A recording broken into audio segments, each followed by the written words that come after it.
வெற்றியும் தோல்வியும் வெற்றிக்கும் தோல்விக்கும் நானே காரணம். வெற்றிக்கும் தோல்விக்கும் நானே காரணம்.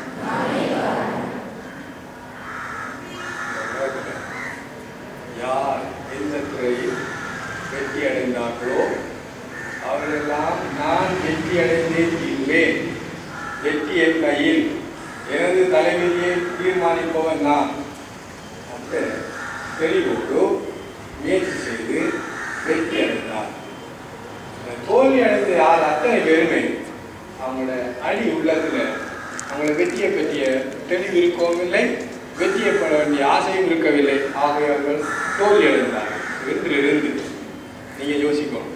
அதாவது உங்களோட நடத்தை, உங்கள் பேசுகிற வார்த்தை, நீங்கள் படிப்பு மற்ற எல்லாமே நான் வெற்றி அடைய போகிறேன்னா அல்லது தோல்வி அடைய அது உண்மை. நீங்கள் ஆசிரியரையோ சமுதாயத்தையோ கடவுளையோ பெற்றோரையோ யாரையும் நோகவோ அவருடைய குறை சொல்லவோ நமக்கு அதிகாரம் இல்லை. ஏனெனில் இந்த உலகத்தில் மிக உயர்ந்த அதி உயர்ந்த உச்ச நிலையை அடைந்து வெற்றி அடைந்த அத்தனை பேருமே ஏழையாகவோ நடுத்தர குடும்பத்தில் இருந்திருக்கிறாங்க. பெரிய கலாச்சாரத்தை படித்தவர்கள் இல்லை. ஆனால் அவர்கள் ஒரே ஒரு குறிக்கோள் இருந்தது, நான் வெற்றி அடைந்தே தீர்வேன். சொல்லுவோம், நான் வெற்றி அடைந்தே தீர்வேன். என்னால் எடுத்த காரியத்தை குறிக்கோளை அடைய முடியும். என்னால் முடியும். இது எனது கையில். எனது வெற்றியை தீர்மானிப்பவன் நானேதான்.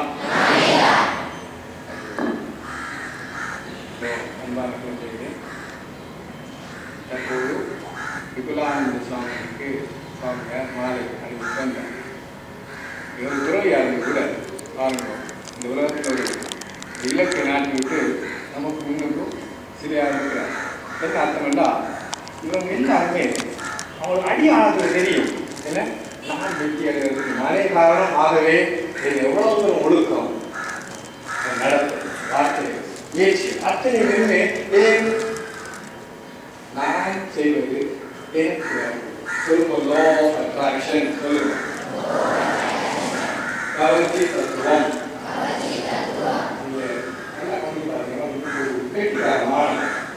நடக்கவே இருக்கக்கூடிய போகவே அவரை சுற்றி ஒரு கவர்ச்சி அவரை மனதில் படிப்பு, வெற்றி, திறமை, பரீட்சை வெற்றி, அந்த மாணவர்கள் நல்லா பண்ணி பார்த்தீங்கன்னா ஆசிரியருக்கு மிகவும் கனம் படிப்போடு அவர்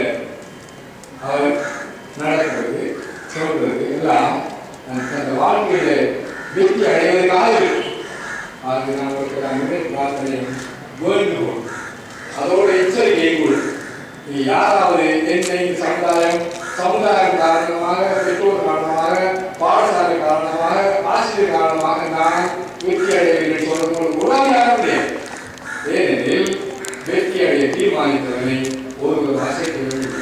இந்த சமுதாயத்தையும் எத்தனை டாக்டர், எத்தனை இன்ஜினியர், கவர்மெண்ட் அவங்க எப்படி இந்த சமுதாயம் காரணமாக இருந்தால் அல்லது என்னோட சுற்றாளர் காரணமாக இருந்தால், பெற்றோர் காரணமாக இருந்தால் அவங்க எப்படி வெற்றி அடைந்தார்கள்?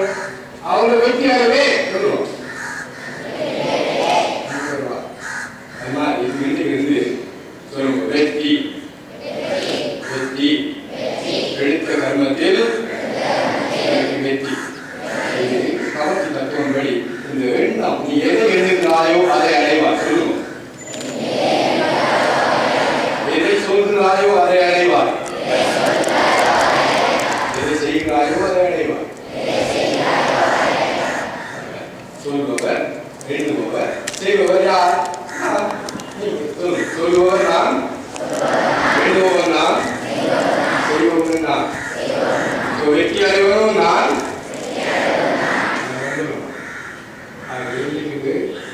விழிப்புணர்வு சொல்லுவோம். நொண்டி சார்ன்னு சொல்லுவாங்க. அது ஆரம்பிக்கு காரணமும் கிடையாது. ஒரே ஒரு காரணம், யாரால் தோல்வி அடைந்தால் அவர் தோல்வி அடைவதற்கு தன்னை தயாராகி கொண்டார். வெற்றி அடைந்தவர் நான் வெற்றி அடைவதற்கு எல்லாமே தன்னை தயாராக்கி கொண்டார். வைக்கலாம் உங்களை நாங்கள் இதே நிமிடத்திலிருந்து வாழ்க்கை வெற்றி அடைய தீர்மானித்து விட்டோம். இன்றிலிருந்து இதே நிமிடத்திலிருந்து உங்களது வார்த்தைகள், உங்களது நடத்தைகள், எண்ணங்கள், செய்கைகள் அத்தனையும் வெற்றியை நோக்கியே சென்று கொண்டு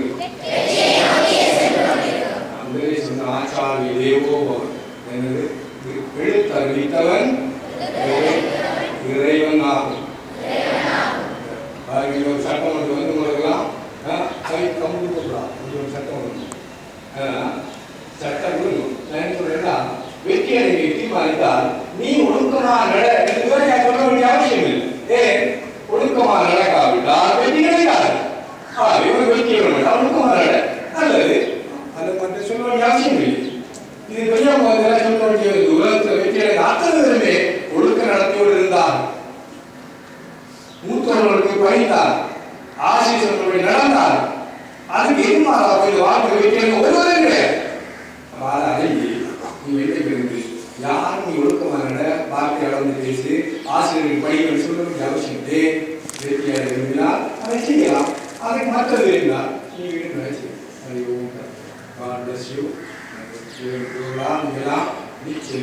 நம்பிக்கை சத்கமய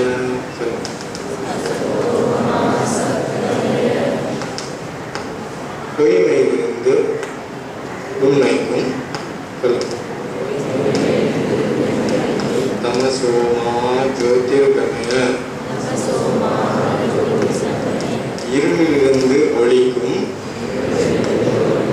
மிருத்யோர்மா அமிர்தம் கமய மரணத்திலிருந்து மரணமில்லா பெருவாழ்வுக்கு இறைவா எங்களை விட்டுச் செல்வார்.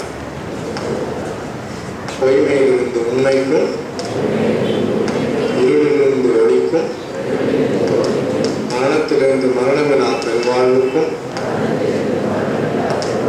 இறைவா எங்களை விட்டுச் செல்வார்.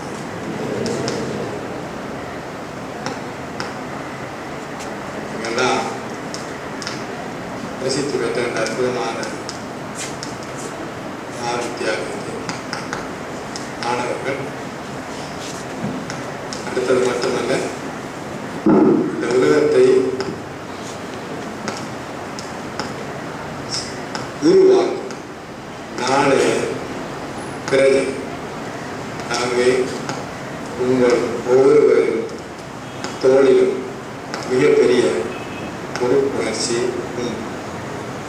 முதலாவது உங்களுக்கு, இரண்டாவது பெற்றாருக்கு, மூன்றாவது குடும்பத்துக்கு, நாலாவது சமுதாயத்துக்கு, அஞ்சாவது நாட்டுக்கு, ஆறாவது உலகத்துக்குமே நீங்கள் பொறுப்புணர்ச்சி உள்ளவர்கள். நீங்கள் விரும்பினாலும் விரும்பாட்டியும் இந்த பொறுப்பு உங்கள் தோளில் உண்டு. அதை சரியான முறையில் நிறைவேற்றி வைக்கும் கடமை உங்களுக்கு. உதவி அதிபர் அவர்கள் ஆத்மீக சம்பந்தமாக சில வார்த்தைகள் சொல்லுவேன் என்று என்னை அதே அதுக்காக ஆத்மீயம் என்ற வார்த்தை எப்படியே வருகிறது இருந்தால் சொல்லுங்க. தாவம் சத்தமா இது ஒரு மகா தாவம் என்றவுடனே உடனே துறவிகள் ஆத்மீகம் அப்படித்தான் நம்ம நினைப்போம்.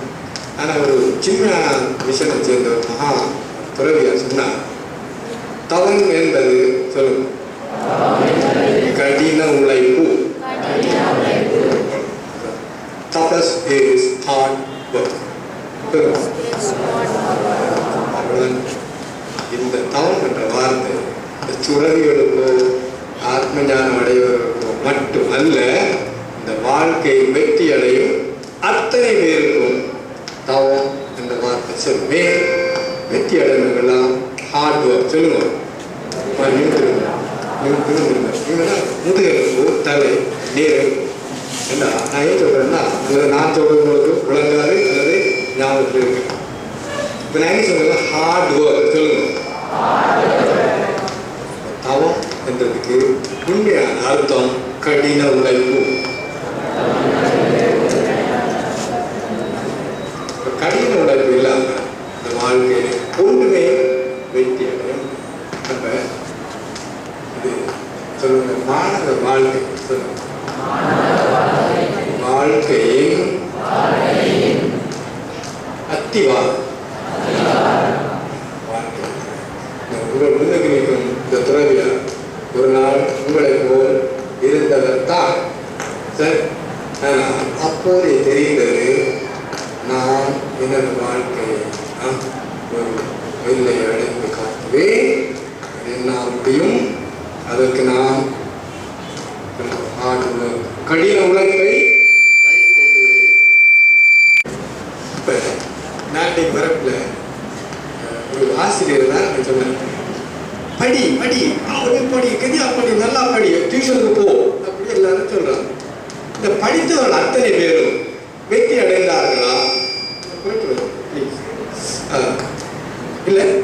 இப்போ நான் இடத்துல ஓஎல் படிக்கிறோம், 9 A எடுக்கும். எத்தனை சொல்லுவேன் இல்லை, அது ஏஎல் படிக்கிறவங்க 3 A இல்லை 300 மார்க்ஸ் எடுக்கணும்னு சொல்லுவேன். 300 ஏயில் 75 A தான், 100 A தான் இல்லையோ. அது காம்படிட்டிவ் எக்ஸாம் முடியாது, 100 எடுத்தால் தான் முடியும். இப்போ என்ன சொல்லுவாருங்க, ஒரு நடந்த ஒரு கதையை சொல்ல மக்களுங்க. நான் கன்னியாகுமரியில் 74ஆம் ஆண்டு போயிருந்தேன். அது ஒரு பெரிய ஒரு துறவி, ஒரு மகா தாய். அவனுக்கு நம்மளுக்கு படிப்பிக்கிறதுக்காக ஒரு ஏதோ செய்து கொண்டு இருந்தான். அவன் என்ன செய்வான்டா, கடற்கரையில் இருக்க மண்ணை அள்ளி கடலில் போடுவான். என்ன செய்வான், அதுக்கப்புறம் கடலில் இருக்க தண்ணி அள்ளி கொண்டு போய் கரையில் ஊற்றும். இப்படி நான் 5 நிமிஷம் 10 நிமிஷம் எனக்கு கூட்டிட்டு வர மகான் நான் துறையில் சொன்னேன், இது கொஞ்சம் லூஸ் கேஸ் போல இருக்கு அப்படின்னு சொல்லிட்டேன். எப்படி போகும் சடம் ஒரு இங்கிலீஷ் ஆக்ஸ்போர்ட் யூனிவர்சிட்டி ப்ரொஃபஸர். அதெல்லாம் எனக்கு விளங்கல ஒன்றும் விளங்கலையே. அவர் சொன்னால் இந்த கடின உழைக்கிறவர்கள் பல தடவை இந்த முட்டாள்தனத்தை செய்கிறார்கள். என்ன முட்டாள்தனம் என்ன, இது முடிந்த காரியமோ? கடலை மணல் போட்டு மூட முடியாது, கடல் தண்ணி எடுத்து வெளியில ஊற்றி கடலை வற்ற வைக்க முடியும் அப்படின்னு சொல்றாரு. அது என்ன அர்த்தம்னா, இது அர்த்தம். நாங்கள் ஒரு 9 A எடுத்த மாணவர்கள் பலர் இருக்கிறாங்க இல்லையோ, இருக்கு. 3 A எடுத்து 300 மார்க்ஸ் எடுத்தவங்களும் இருப்பாங்க. OAL இவங்க இந்த சாதாரண படித்தவர்களும் வித்தியாசம் என்ன? நான் என்ன வித்தியாசம்?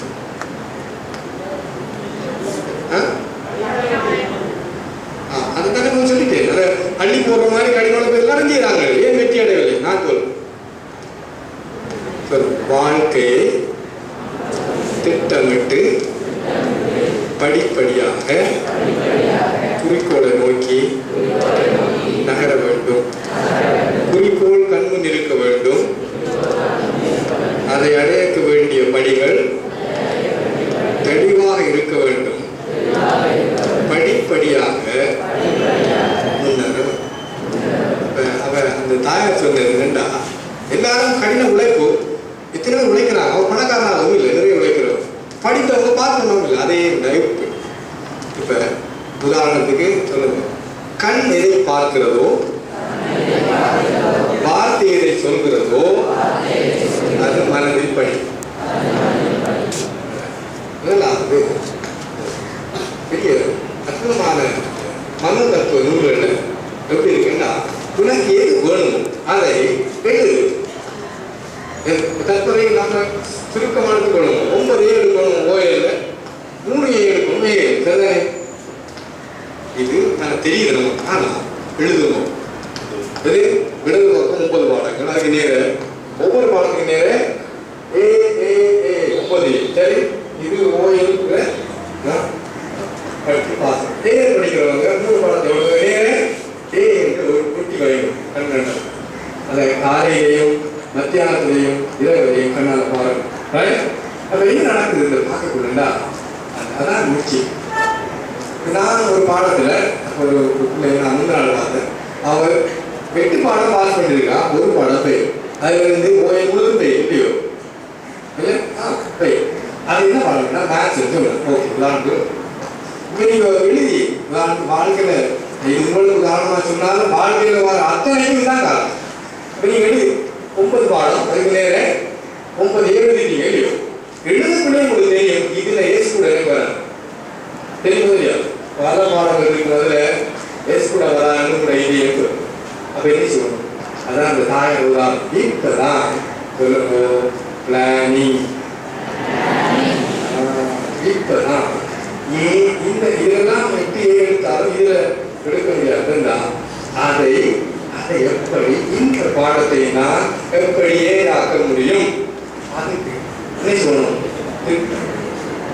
அந்த பாடங்கள் படி சொல்ற மாதிரி இந்த பாடத்திலே இந்த திட்டங்களோட எப்படி முதல் என்னால் முடியும், என்னால் முடியும், என்னால் வெற்றி அடைய முடியும். இது நிறைய சொல்றாங்க. இப்படி சொன்ன சொல்லுங்க லோ ஆஃப் அட்ராக்ஷன். இது அக்கறதுல ஒரு ஆள் இருக்குனால தெரியும். அவர் ஒரு 10 வரைக்கும் பார்த்துருக்கு எப்படி நடப்பார். நான் ஒரு மினிஸ்டர் புரியுவார், நான் ஒரு சொல்லுவா உண்மையில பார்த்தா பைத்தியம் சிரிக்கிறோம். நாங்கள் உண்டு அது இப்போ இருக்க ஒரு மினிஸ்டர் உண்மை சாதாரண கொஞ்சம் படிக்கிறது சாதாரண தான்.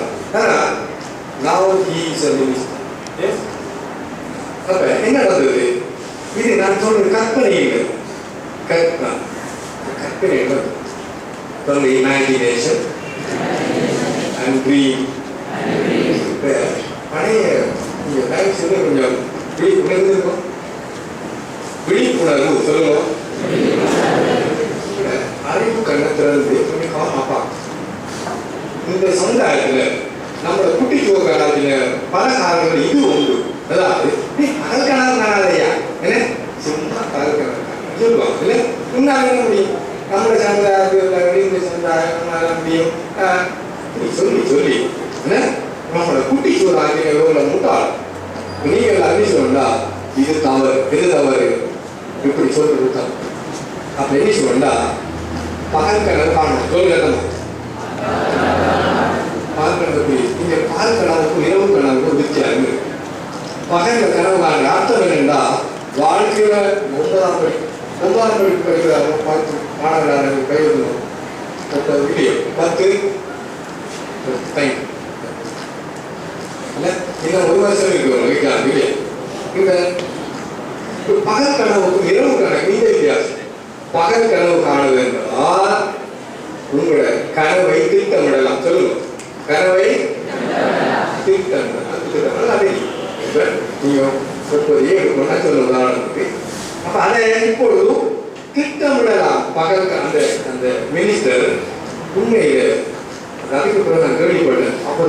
அவர் சொன்னது மட்டும் இல்லை, எப்படியெல்லாம் மினிஸ்டர் ஆகலாம் என்று அத்தனை செய்து கொண்டு இருந்தார். சாதாரண மனுஷன் ஒரு என்ன சொல்ல வரா, நீங்கள் பகல் கனவு அப்படி கனவுக்கு முன்னுக்கு 9A 3A இருக்கும். இதுதான் எனது வாழ்க்கையை தற்போதைய வாழ்க்கையை குறிக்கும். அங்கே அப்ப இதை அதை அடைகிறதுக்கு பல வழி. ஒரு வழி நான் சொல்லுங்க, இந்த பாடத்திலும் எடுத்தே தீருவேன். இது நான் முடியும். இதுதான் ரகசியம். ரகசியம் தான் ஒரு புத்தகம் ஒரு டிவி டி சீக்ரெட் சொல்லுவோம். புது நாட்டிலையும் அதை பார்க்கலாம். அதுல இருந்தாலும் நீ எதை சொல்கிறாயோ, எதை எண்ணுகிறாயோ, எதை செய்கிறாயோ அதை ஒரு நாள் அடையும். நான் சொல்றது என்னால் வெற்றி அடைய முடியும் பார்க்கிறாய். ஆனா வெற்றி அடைய சொல்றது வெற்றி அடையலாம். அடைவதற்கு அடைய அந்த வார்த்தைக்கு பின்னால் சொல்லுங்க ஒலி அதிர்வு. நான் ஒரு வார்த்தை சொல்றேன் வெற்றி சொல்லுங்க. இந்த வார்த்தை விட்டே ஒரு மனதில் ஒரு பலாசனையில வேண்டாம். உடல்ல உறுதி என்ன ரத்தோட விரி தலை எல்லாம் வருது. அந்த வார்த்தைக்கு பின்னால அறிவு, அந்த வார்த்தைக்கு பின்னால அது ஒழுக்கம் சொல்லுவோம். வார்த்தை சொல்லணும்னே டிசிப்ளினா அப்படி அந்த வார்த்தைக்கு பின்னால ஒரு ஒலி அறிவு. அப்ப ஒலி அது என்ன செய்யறா, நீ சொல்ல சொல்ல அது மனதுக்கு மனதில் பதியும், மனதில் பதியும். அப்ப கொஞ்ச நாள் வாழ்க்கையாக சொல்லுவோம். நீங்க இனிமே தண்ணி சொல்றது கூட என்ன தண்ணி சொல்லணும், ரூமுக்குள்ள சொல்லணும். அந்த ஒப்படையை பாருங்க, அதையும் என்னால் முடியும் என்று படிக்கிறவங்க சத்தம் வாசம். ஓகே. ஓம் ஸ்ரீ கணேசாய நமஹ. ஓம் ஸ்ரீ சரஸ்வத்யை நமஹ. ஓம் பூர்வஸ்வः தத்சவிதுர்வரெண்யம் भर्गो देवस्य धीमहि धियो यो न प्रचोदयात्.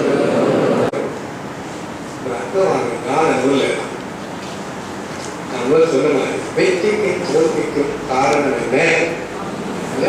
அது நல்ல விளக்கப்பட்ட வெற்றிக்கும் தோல்விக்கும் காரணம் முதலாவது இந்த சமுதாயத்தில் பிறந்தது போன நிறைய புண்ணிய செயல் இருக்கு. சரி உண்மை. ஆனா சொல்லுங்க, கால விதி விதி விதி விதியா இத்தனை போன பிறகுகள் பலனையும் நம்ம சொன்ன வேண்டிய செய்த அவை இப்பொழுது நம்மை இப்படியாகி வைத்துள்ளது. சரிதானே? இப்ப இந்த விதியை விதியை மதியாதல் நாம தமிழ்ல இருக்கு. ஆனா அது யாரு பார்த்துதா தெரியும். அப்ப விதி போன பிறகு செய்ய நம்ம இப்ப அதை பற்றி கவலைப்பட வேண்டியது. ஆனால் சொல்லுங்க, இப்போது என்னால் எனது விதியை மாற்றி அமைக்க முடியும். என்னால் முடியும். நான் ஒரு அசம்பிளியில நான் என்ன சொன்னேன்னா, இதே சமுதாயத்தில் கவர்மெண்ட் இல்லை பிசிசியன் இல்லை very good doctors, engineer, technical assistant இல்லை டீச்சர், அத்தனை துறையிலையும் நீங்கள் ஒரு கம்ப்யூட்டர் எக்ஸ்பர்ட். இப்போ ஒரு மைக்ரோசாஃப்ட் இதில் போட்டி போட்டு வெற்றி அடைந்த ஒரு மாணவர், அவர் மட்டக்களப்பு சேர்ந்தார். அவர் இந்த உலகத்தில் ஹையஸ்ட் இதில் அந்த ஸ்கோர் பண்ணி கொண்டிருக்கார். அவரும் இதே சமுதாயத்தை சேர்ந்தவர் தான் இல்லையோ. அப்ப நீங்க மாதிரி சொன்ன மாதிரி நீ எங்களால முடியாது சொல்றது அது சோப்பா ஓகே. இப்ப தனியே மாற்றலாம் சொல்றேன். அதுக்கு முதலாவது வேலை கருணை சொல்லுங்க.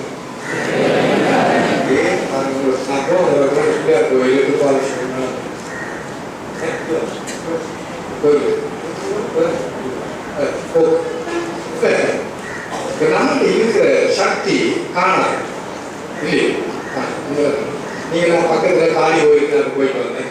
வாரடைய ஹனுமான் போய் இந்த ஊர்ல நிறைய வீட்டு கட்டணே ஹனுமான் ஊர் வேண்டிக்கிறாங்க இல்லையோ. நிறைய காடி கொடுக்குறாங்க. வெறிவு சொல்லுங்க, புத்திமதாம் வரிஷ்டம் சொல்லுங்க.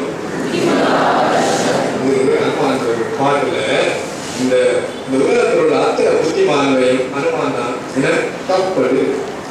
அதே மட்டும் இல்லை, அவர் எடுத்த காரியத்தில் வெற்றி அடையாமல் திரும்பினதே கிடையாது.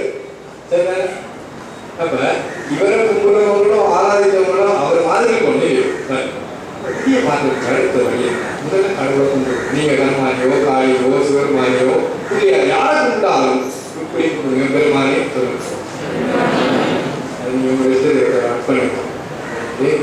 நான் எனது விதியை மாற்றி வாழ்க்கையில் வெற்றி அடைய போகிறேன். திருவருள் என்னிடம் உண்டு.